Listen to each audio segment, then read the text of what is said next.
어떤 사람이 안 그래도 오늘 잔치 얘기를 시작하려고 둘이 이제 결혼 잔치를 곧 하실 분들인데 어떤 사람이 잔치를 연 다음에 손님들에게 미리 초청장을 보냈습니다. 원래 결례가 되지 않으려면 사전에 미리 초청장을 보내는 겁니다.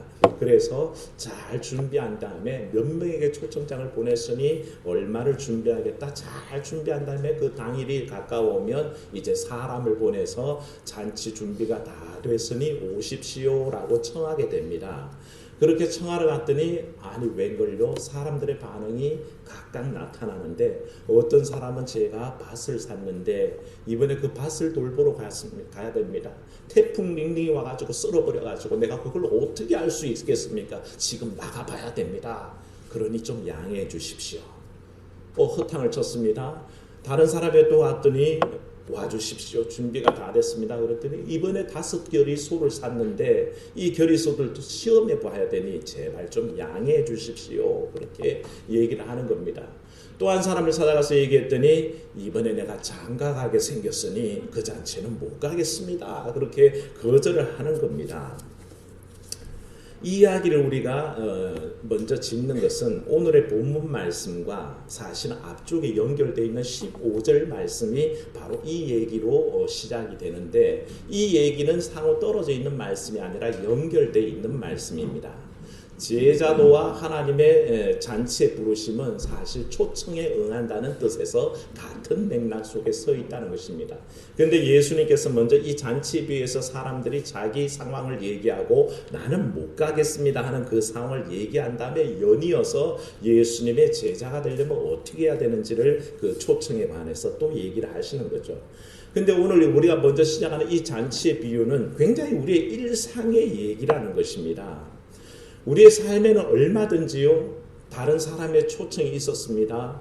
돌잔치에 부름받고 결혼잔치에 부름받고 7순이다 8순이다 오라 그러긴 하는데 가끔씩은 내 상황이 더 급할 때가 있습니다. 내일이 급하니까 좀 양해해 주십시오. 제가 그날 우리 집안에 잔치가 있어서 못 가게 생겼습니다 라고 얘기하는 건 얼마든지 익스큐즈가 되는 양해가 되는 그런 상황이 우리 일상 속에 있다는 거죠. 그런데 이 말씀이 단순히 우리 일상의 일이라면 아무 문제가 없을 겁니다. 우리는 얼마든지 그럴 수 있다라고 생각하기 때문에 그렇습니다. 그런데 이 말씀은 유독 천국 비유라는 것입니다. 천국 잔치의 비유라서 이 천국 잔치를 초청함에 있어서도 어떤 사람들은 자기 상황 속에서 나는 이러해서 못 갑니다. 저러해서 못 갑니다. 말할 사람들이 있다는 것을 지적하시고 그것을 경고하시는 말씀으로 먼저 큰 잔치의 비유를 베풀어 주셨습니다. 이 잔치 앞에서 우리가 반문할 사람들은 있다는 거죠. 일상의 잔치가 아닌 천국 잔치라도 목사님 자기 사정이 안 되면 못 오는 거 아니겠습니까? 이 중에는 그렇게 생각하는 분들도 혹간 있을 줄 몰라요. 예배가 아무리 중요하다고 말씀하지만 제 집안에 문제가 생기면 예배 못 갈 수 있지도 않겠습니까? 아니 주일 지키는 게 그렇게 중요하다고 말씀하시지만 내 개인적인 상황이 생길 때는 그게 또 먼저 아니겠습니까? 충분히 항변할 여지가 있다는 것입니다. 그렇습니다. 그게 우리의 삶의 모습입니다. 그러나 사실은 깊이 생각해 보면 우리가 얘기하는 만큼 그렇게 우리 일상의 삶이 하나님의 천국 잔치보다 하나님의 부르심보다 더 우선하지 않는다는 것을 모른다는 약점을 우리가 갖고 있는 거죠. 그래서 그 얘기를 우리가 살펴보면 제자가 되는 길 속에 더 극명하게 그 일들이 나타난다는 것을 알게 됩니다. 이 말씀에 이어져서 바로 오늘 말씀이 시작합니다. 예수님에 따르는 길, 이 길에 대해서 오늘 말씀이 연결돼서 이제 하나님의 초청에 대해서 일상의 밭에 돌보는 일, 결의소를 돌보는 일, 장가가는 일을 내세워서 나는 못 가겠습니다 거절하는 것과 하나님 앞에 제자로 부르심 받을 때 이러해야 한다는 조건을 걸 때에 그러하지 못한 우리를 돌아보게 하시는데 예수님에 따르는 길 쉽습니까? 어렵습니까? 쉬운 사람은 발을 드시고 어려운 사람들 발을 드십시오. 아무도 안 드셨네요. 대답 안 하셨죠? 예수님을 따르는 길이 사실은 그렇게 쉽지도 또 그렇다고 어렵지도 않다는 것을 우리는 사실을 생각해 봅니다. 그런데 오늘 말씀에 붙이면 예수님을 따라가는 길이 참 어렵다는 것입니다. 아니 목사님 도대체 교회 다니는 게 왜 이렇게 어렵죠? 오늘 말씀 듣고 보면 아니 예수 믿는 게 왜 이렇게 어려워요? 그러면 누가 예수 믿겠습니까? 라고 충분히 할 만한 그런 여지가 오늘 본 말씀에는 제시가 됩니다. 26절 말씀 보면 먼저 자기를 미워하지 아니하면 능히 내 제자가 되지 못한다 라고 첫 번째 능히 자기를 미워하라 그래야 제자가 된다라고 얘기하셨고요. 둘째는 27절을 보면 자기 십자가를 지고 나를 따르지 않으면 능히 내 제자가 되지 못한다고 하셨고 33절 말씀에 보면 자기의 모든 소유를 버리지 아니하면 능히 제자가 되지 못한다라고 그렇게 말씀하셨습니다. 능히 내 제자가 되지 못하는 세 가지 이유가 딱 그겁니다. 자기를 미워하라는 것입니다. 십자가를 지라는 것입니다. 그리고 마지막 하나가 자기의 모든 소유를 버리라는 것입니다. 우와, 이렇게 따지니까 예수 믿는 거 정말 어렵겠네요. 그러면 누가 믿을 수 있겠습니까? 라고 충분히 얘기할 수 있다는 것이죠. 당장 저만 하더라도 이 말씀이 굉장한 도전이 됩니다. 제 십자가를 지라고 하면요, 부족해도 어떻게든 한번 십자가를 져볼 마음도 있습니다. 자, 내 자신을 미워해라 그래도 한번 시도는 해볼 법합니다. 근데 26절 말씀을 자세히 읽어보면 자기 자신을 미워하는 것 앞서 또 적혀 있는 게 있습니다. 뭡니까? 누구를 또 미워하라 그랬습니까? 자기 부모와 처자와 형제와 자매와 그거 다 포함해서 미워하지 않으면 능히 내 제자가 되지 못하리라 그렇게 말씀하시면 이 말씀 앞에서는 딱 자신이 없어진다는 겁니다. 이 모든 일들은 우리가 천륜이라고 부르지 않습니까? 우리 중에 누가 부모를 사랑하지 않고 처자와 형제와 자매를 사랑하지 않는 사람이 누가 있습니까? 그런데 미워하지 않으면 능히 내 제자가 되지 못한다 그러니 예수님은 도대체 우리를 어떻게 만들어 버리시려고 이와 같은 조건을 거시면서 이렇게 하지 않으면 능히 내 제자가 되지 못한다고 하실까? 충분히 고민되기 마련이라는 것입니다. 그리고 세 번째, 네 모든 소유를 버리지 않으면 내 제자가 되지 못하리라 말씀하시는데 이 말씀도 굉장히 어렵습니다. 왜냐하면 도대체 내 소유를 다 버리고 알거지가 된다면 도대체 뭘 가지고 내 처자를 먹여 살리며 부모를 부양할 수 있겠습니까? 도대체 왜 주님은 이렇게 나에게 힘들게 하십니까? 그저 내가 편한 대로 예수 믿고 편한 대로 교회 다니게 하시면 되지 이와 같이 어려운 조건을 거시고 나에게 왜 도전을 던지십니까? 라고 대충 난감해하는 분들이 여기 다 있을 겁니다. 성경에는 이런 극단적인 윤리를 자주 요구하는 대목들이 나타납니다. 우리가 잘 아는 산상수훈의 교훈에 딱 가보시면 5장 29절 말씀이 만일 네 눈이 너로 실족하게 하면 어떻게 해버리라 그러셨습니까? 빼버리라 그러셨습니다. 너무 극단적이 아닙니까? 내 눈이 나를 범죄하게 하면 예수님의 가르침은 그 눈을 가리고 있으라가 아니라 빼버려라. 네 백체 중 하나가 없이 천국에 들어가는 것이 더 낫다라고 그렇게 얘기하십니다. 30절 말씀을 읽어봐도 만일 네 오른손이 범죄하면 네 손을 어떻게 해라? 잘라버리라. 굉장히 무섭고 극단적인 말씀이죠. 44절에 가도 그렇게 얘기합니다. 너희 원수를 사랑하며 너희를 박해하는 자를 위하여 기도하라. 이 모든 말씀이 사실은 굉장히 너무 어렵고 받아들이기가 힘듭니다. 내 눈이 수시로 죄를 짓는데 그때마다 내 눈을 뽑아보면 여기 아무도 눈을 가진 사람이 없을지도 모릅니다. 내가 범죄할 때마다 내 손을 다 잘라내면 여기 손 가진 사람이 없을지도 모를 정도의 극단적인 말씀인 거죠. 그런데 왜 예수님께서 이렇게 말씀하셨을까요? 쉬운 말씀이 하나도 없습니다. 오죽하면 신학자들이 이 산상수훈을 연구하면서 그렇게 해석을 했습니다. 이 말씀을 한번 따라해볼까요? 종말론적인 윤리. 네, 뭐가 있는 것 같죠? 종말론적 윤리라 그러니까 뭐가 있는 것 같습니다. 이 말씀을 그렇게 종말론적 윤리라고 얘기하는 것은 현실의 삶에서 절대 지킬 수 없는 말씀이란 뜻입니다. 현실에서는 도저히 지킬 수 없고 마지막 때에 세상이 멸망하는 순간에 구원을 받느냐 지옥 가느냐 이 선택의 순간에 극단적으로 내가 행할 수 있는 말씀이다. 그래서 종말론적인 윤리라고 제목을 붙여서 그렇게 해석하는 경우가 있다는 것입니다. 그 정도로 오늘 말씀이 우리에게 극단적입니다. 도대체 이 말씀 내가 살면서 지켜야 될까? 내가 예수님 따르면서 예배드리면서 주일 지키면서 이 말씀대로 그렇게 극단적으로 해야만 하는 걸까라는 의구심을 가질 만한 주제. 부모와 형제와 처자와 자매를 미워하고 네 자신도 미워해라. 십자가를 지라. 모든 소유물을 버려라. 이 말씀들이 다 그만큼 극단적으로 우리에게 충격으로 다가온다는 것입니다. 그래서 예수님은 과연 무슨 뜻으로 이런 말씀을 하셨을까 하는 것을 우리가 깊이 한번 생각해 보지 않을 수가 없다는 거죠. 한 가지 참고할 만한 힌트가 있어서 여러분에게 소개합니다. 뭐냐면 마태, 마가, 누가복음, 소위 뭡니까? 공관복음. 세 같은 관점에서 이 공관복음에 공통적으로 기록된 사건이 하나 있는데, 한 청년, 또 어떤 복음서에는 한 관리라고 얘기하고, 우리가 읽고 있는 누가복음 18장에 가면 한 관리라고 얘기합니다. 어떤 관리가 예수님께 나왔습니다. 그리고 이 사람이 예수님께 묻는 말이 뭐냐면, 선한 선생님이여 무엇을 하여야 영생을 얻으리까? 라는 이 질문을 하게 됩니다. 이게 다 마태복음, 마가복음, 누가복음에 다 기록이 되어 있습니다. 근데 오늘 우리는 한번 가까이 있으니까 누가복음 15장 펴져 있죠. 15장에 책갈피 하시고 14장 책갈피 하시고 18장을 한번 넘어가 보십시오. 성경을 넘겨서 18장 18절로 넘어가시면 이 부자 관리의 얘기가 있습니다. 이제 눈으로 보시면서 훑어가면서 저와 같이 말씀을 나눕니다. 내가 무엇을 하여야 영생을 얻겠습니까? 라는 거 묻는데, 이 질문에 대해서 이 젊은이가 대답합니다. 이 젊은이의 질문에 예수님께서 대답을 하시죠. 되게 유대인들의 경건한 유대인들이라면 능히 그럴 만한 얘기입니다만 10계명을 지킵니다.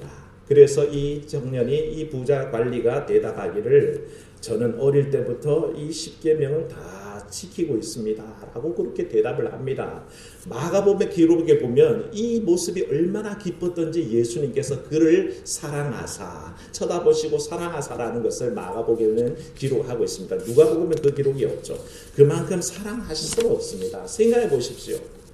젊은 나이에 진리를 추구하는 모습 주님이 보시면 사랑스럽습니다.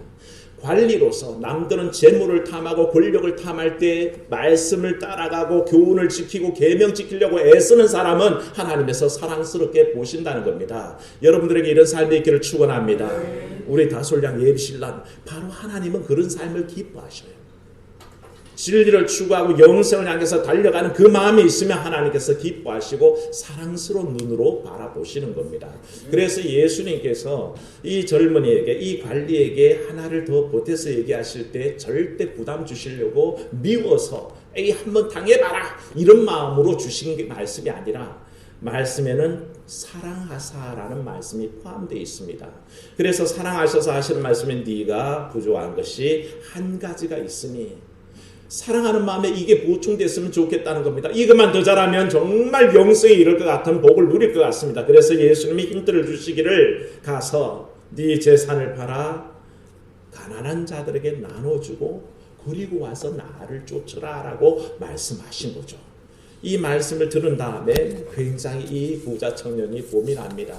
나름대로 영생을 얻기 위해서 열심히 살아왔다고 생각했습니다.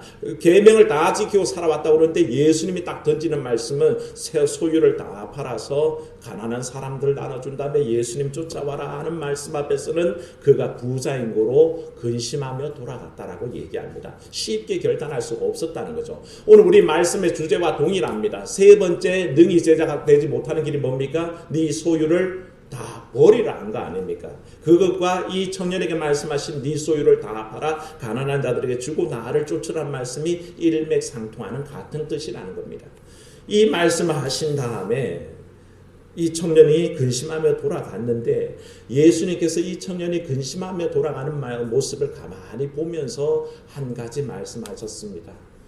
부자가 천국에 들어가는 것이 낙타가 바늘귀로 들어가는 것보다 더 어렵구나 라고 한탄을 하십니다.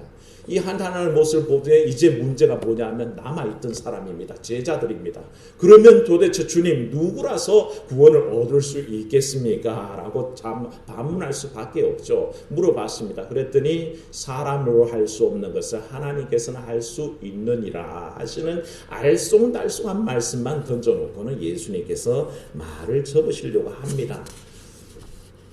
즉 영생과 구원의 문제는 하나님의 뜻이지 사람의 뜻은 아니라는 것을 애들로 둘러서 말씀하셨는데 중요한 것은 이겁니다. 베드로가 이때 묻습니다.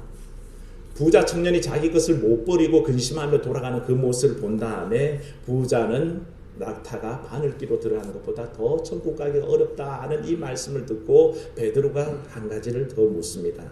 뭐냐 하면 우리가 우리의 것을 다 버리고 주를 따랐나이다 라고 그렇게 고백합니다. 그러면 우리는 어떻게 되겠습니까? 라는 질문입니다. 이 베드로의 얘기가 거짓말입니까? 진짜입니까? 진짜입니다. 베드로는요 정말로 자기의 것을 버리고 쫓았던 사람입니다.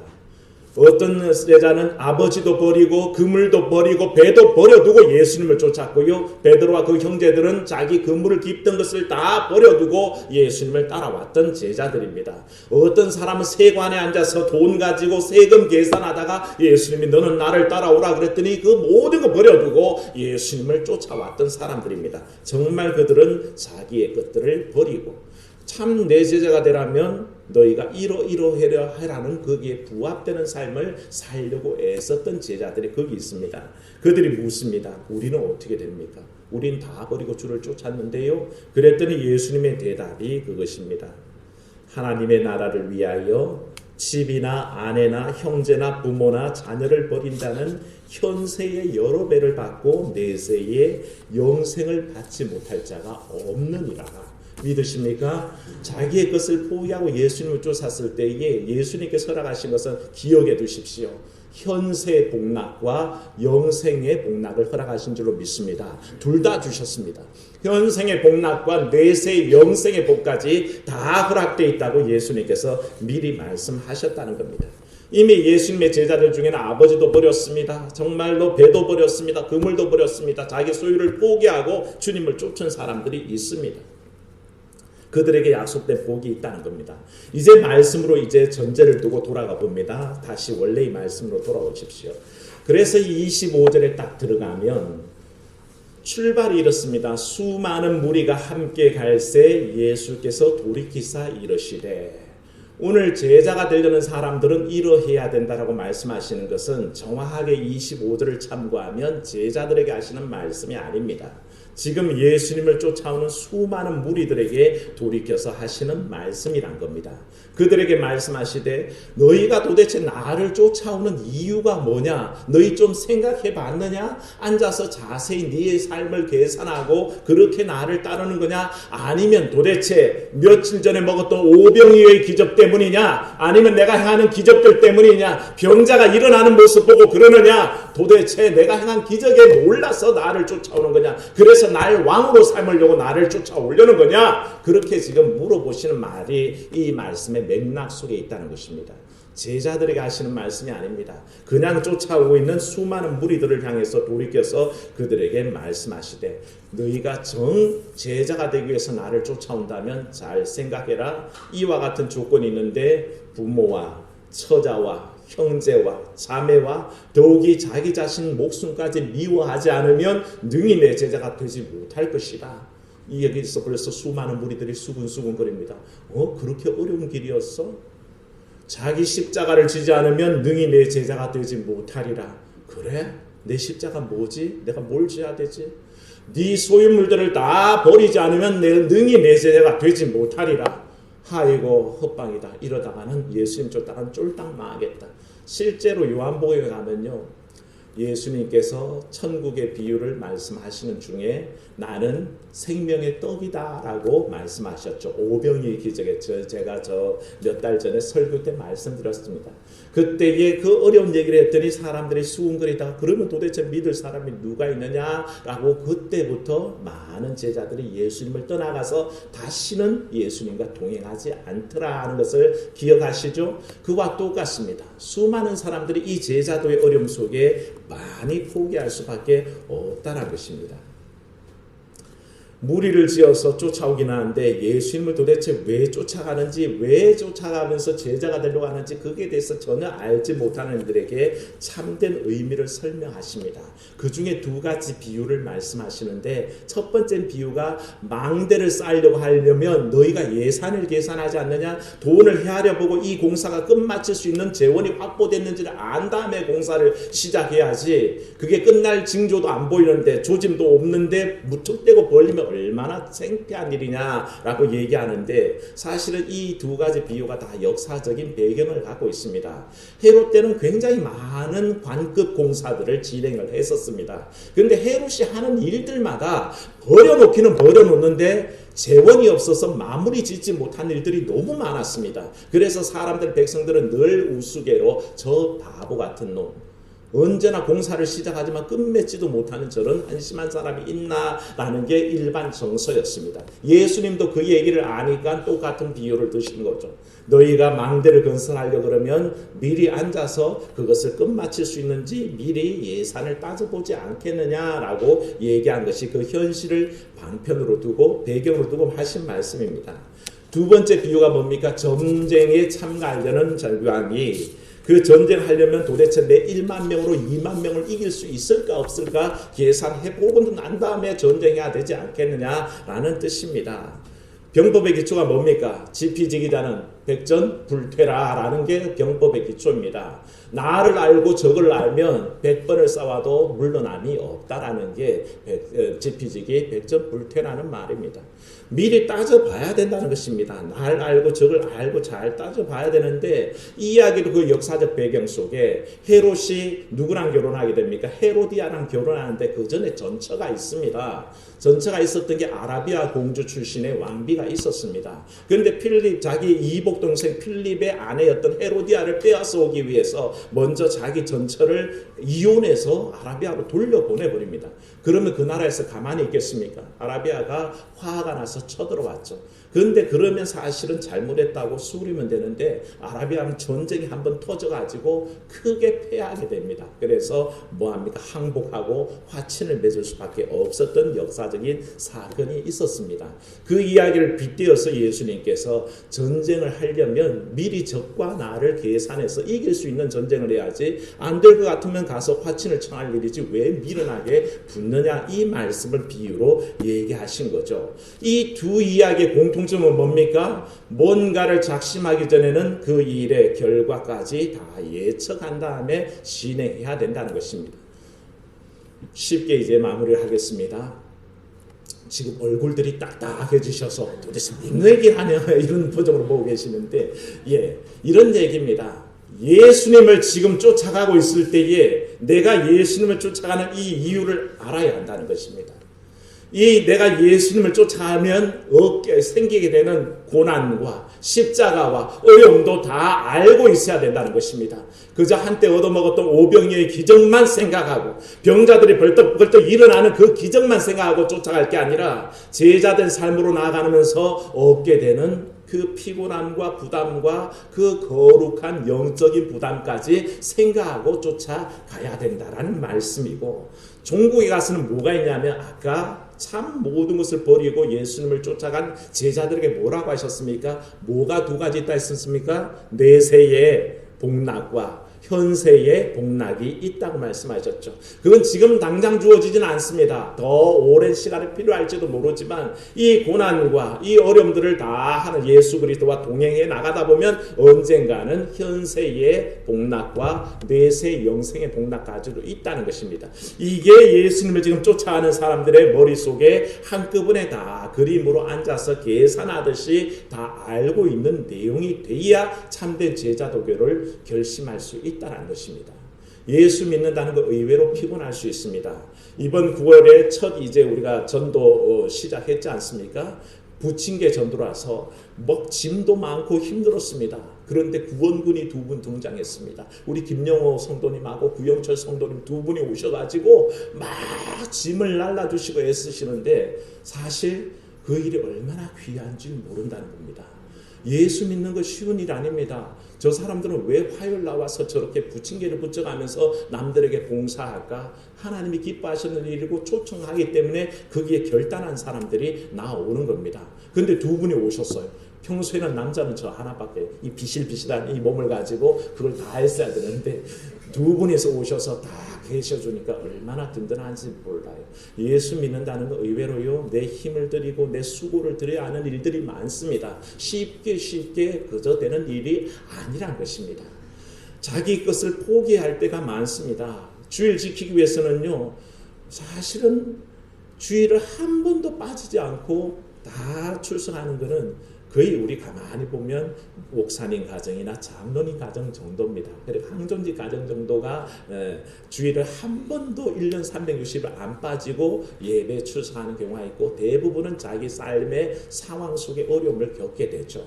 그런데 작심하여서 아예 거절하면요, 하나님께서 그 삶을 기뻐 받으신다는 거죠. 왜냐하면 목사라고 집안일 없습니까? 장로라고 집안일 없습니까? 다 있습니다만 원칙입니다. 저는 주일이라서 못 갑니다 라고 얘기합니다. 작은 아버지가 아무리 주일에게 사촌 동생들 결혼식을 잡아도 작은 아버지 주일이라서 저는 예배하러 가야 되지 거기 못 갑니다. 양해해 주십시오. 저는 오히려 거꾸로 양해를 구합니다. 바로 그런 결단들이 있어야 된다는 거죠. 그래서 오늘 우리가 예수님께서 우리에게 요구하시는 너희가 부모나 처자나 형제나 자매를 미워하지 아니하면 능히 내 제자가 되지 못하리라는 말씀이 무슨 뜻이냐 하는 것을 우리가 다시 한번 이해해야 된다는 것입니다. 마태복음 10장 37절에 가면 똑같은 병행구가 나타나는데 거기에는 이렇게 번역을 합니다. 아버지나 어머니를 나보다 더 사랑하는 자는 내게 합당하지 아니하고 아들이나 딸을 나보다 더 사랑하는 자도 내게 합당하지 아니하며 라고 번역을 했습니다. 조금 쉽게 이해되시나요? 미워하라는 말을 마태복음에서는 바꿨습니다. 나보다 더 사랑하지 말라라고 얘기했습니다. 사실은 그게 우리가 더 이해하기 쉽다는 것입니다. 주님께서 말씀하시는 미워하라는 이 규정은 미워하라는 감정적인 표현이 아니라 사실은 비교 우위에 두지 말라는 뜻입니다.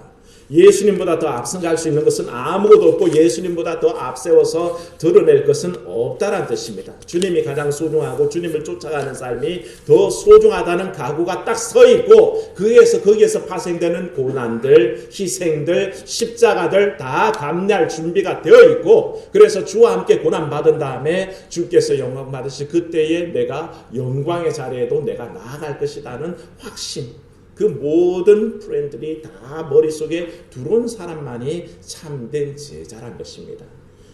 성경은 우리에게 말씀합니다. 또한 많은 이들이 얘기합니다. 고난 없이 영광은 없다고 합니다. 아무리 내게 이 현세의 복락과 내세의 영생의 복락이 준비되어 있더라도 이 준비된 것을 받기 위해서는 제자로서 한 걸음 한 걸음 걸어가는 동안에 다가오는 고난과 힘겨움과 어려움과 환난들을 이겨낼 준비가 돼 있어야 된다는 것입니다. 그저 너무너무 편하게 너무너무 아무런 걱정 없이 근심 없이 고통 없이 그렇게 편한 대로 신앙생활 한 다음에 그걸 얻겠다는 것은 착각이라는 것입니다. 사랑하는 성도 여러분, 오늘 말씀을 주의 깊게 들으시고 내 삶에 가장 필요한 주님께서 원하시는 일을 위해서 내가 무엇을 희생하며 또 무엇을 하나님 위주로 먼저 드릴 것인가를 잘 결단하는 삶이 되셔서 모두 주의 제자로 부름받기를 주의 이름으로 축원합니다. 그 기뻐하시는 삶에 여러분 모두가 들어가기를 기도합니다. 은혜로우신 하나님 아버지, 오늘도 주의 말씀 주사 우리가 하나님의 제자, 그리스도의 제자로서 어떻게 온전히 살아야 할지를 알려주시니 감사합니다. 하나님, 우리는 주의 백성이라 그러고 내 편한 대로 믿으려고 합니다. 내 사정, 내 상황, 내 일들, 내 사업들, 내 가정의 일들 다 우선적으로 한 다음에 남은 것들 하나님 앞에 드리려고 합니다만, 하나님, 제자의 삶을 결단한다면 그것이 아니라 오히려 나의 관계의 문제 하나님보다 우위에 두지 말 것이며, 내가 당할 수 있는 십자가의 고난들 분명히 질 것이며, 내 소유물들, 주님보다 더 의지하는 소유에 대한 집착들 다 버리라고 말씀하시니 오늘도 이 말씀 붙잡고 참된 주의 제자로서의 삶과 참된 천국잔치의 부름에 초대받아서 응답하는 삶을 결단하게 도와주시옵소서. 하나님, 모든 것을 버리고 십자가를 지고 오직 주님 쫓았을 때에 제자들에게 약속하셨던 말씀은 이 생에 참으로 큰 복락과 갑절의 복락과 내세 영생의 복락이 있다고 말씀하셨습니다. 그 약속을 의지하고 우리가 제자라면 이미 따라갈 때에 내가 예수를 믿겠어, 내가 앞으로 교회를 다니겠어 라는 결단 속에 이미 수고하고 애쓰고 고난당하며 십자가를 지는 마음이 들게 하시고 이 모든 삶을 다 산 다음에 주실 놀라운 복락들도 누릴 준비가 되게 하여 주시옵소서. 이를 위해서 끊임없이 불러주시는 주의 음성 듣게 하시고 여기에 화답하는 우리의 삶이 되기를 원하옵고 주 예수님 이름으로 기도하옵나이다. 아멘.